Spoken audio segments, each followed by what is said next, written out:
जा पर टेम्पो से उतर के चढ़ के हे जाई पहले डूबे लोग हां वही का भाग गई अब चिल्ला कर कि बचाओ मुझे कोई बचाओ और अकेले नहीं मर रही हूं मेरे पेट में 8 महीने का बच्चा भी है और दोनों लड़कों को उठा ले हां छलिया में सब होने के सुरा के लोग से मत फूके हां हां हुई पानी पी के जी जाई हां तो सरकार को है ना से उठा के निचला मुंह में लगा फूक ठीक है चुप खाली आदमी के जान बचे वाले को ना पानी पी ले और फूक दिया तो फूक दिया अपना सुंदर रचने बूम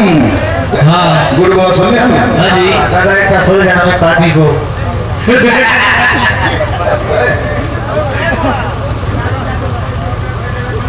अच्छा और बिलारी भैया वो बक्सर जिला हां 100 रुपया पुरस्कार भेजे बने हार्दिक प्रणाम करे पद प्रतिष्ठा बता रहा है हमरा एक पहले हम एगो पहला साथ की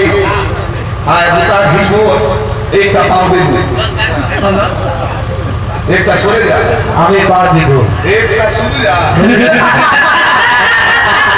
एक का सूर्य जा हमें बात को चार भाई हमारी मिल गई बराबर ये तो पहले में थोड़े ना कमल बास कुमार डबल बास कुमार लिंगास कुमार ने घर बास कुमार आई वो मोगरास कुमार ने हमर गई जनी और बताई इतना घर बोला करे पटना से बैठ के हम जा रहे दिल्ली ट्रेन में जनरल बोगी रहे आई झगड़ा करके डबल मास से तीनों भाई बोले छोड़ा गार बजान भागा दिल्ली कमाए चलो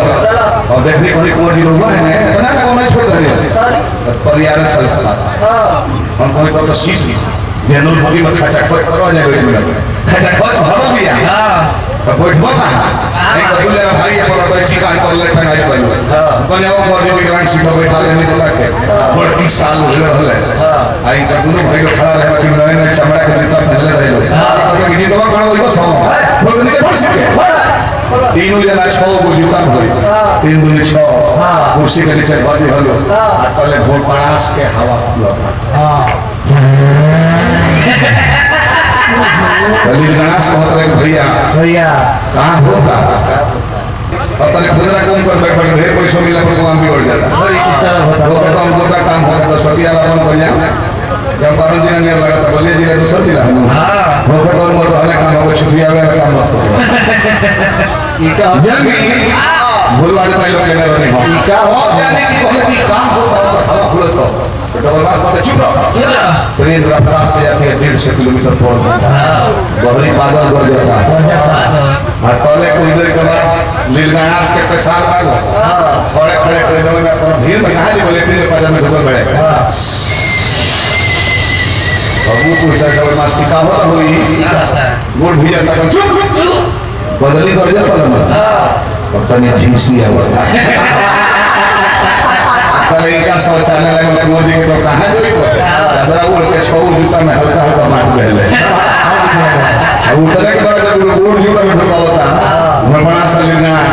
मतलब भेगी का होता चुप बादल कर दे हां झीसी आई ना हां खाली 5 तीज होई चलो सवेरा में होई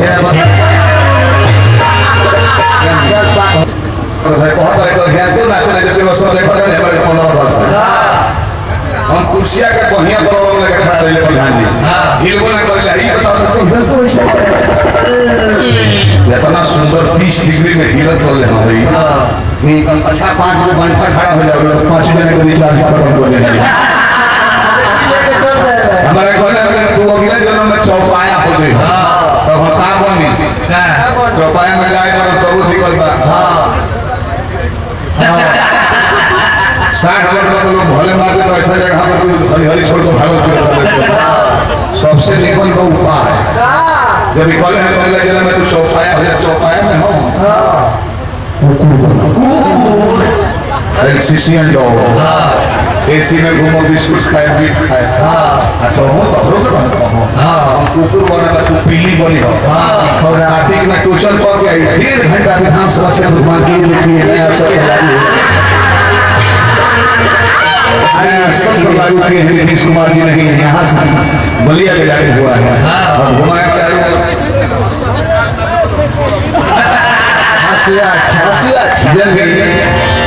नीमन बातें को देखेगा थोड़ी हो गई